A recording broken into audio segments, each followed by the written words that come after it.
मिसरे विलादत के हवाले दे नाल पेश करके साहिबजादा प्रोफेसर नसीर अहमद अवैसी साहब दे माइक हवाले करदा वां। तुसा सारिया ने अगर तुहाडी गल मेरे नाल मिल जाए तो किसी बंदे दी जुबान लब खामोश नहीं रहना चाहिए। दोनों हाथ उठा के बोलना सुभान अल्लाह। कैमरे वाले भाई आपने पिछले हबाब के हाथ कैमरे में कैच करने हैं कि कौन कौन हाथ उठाता है कि किस कदर साहिबे किरदार कहा जाता है, किस कदर साहिबे किरदार कहा जाता है, किस कदर साहिबे किरदार कहा जाता है। मुझको पंजतन का वफादार कहा जाता है। कहिए सुभान अल्लाह कि किस कदर साहिबे किरदार कहा जाता है।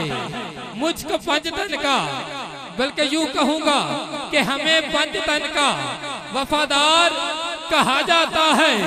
और उम्मती होके दोनों हाथ उठा के मिसरे का इस्तेमाल करना है कि उम्मती होके जो मनाए ना वो जश्ने आका, उसको नौकर नहीं गद्दार कहा जाता है।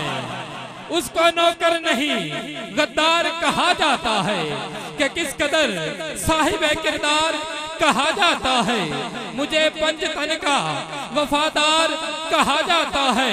और उम्मती होके जो मनाए ना जश्ने आका, उसे नौकर नहीं गद्दार कहा जाता है। और जान लुटाते हैं जो नामे मोहम्मद पर, इन मलंगों को वफादार कहा जाता है। इन मलंगों को वफादार कहा जाता है। आइए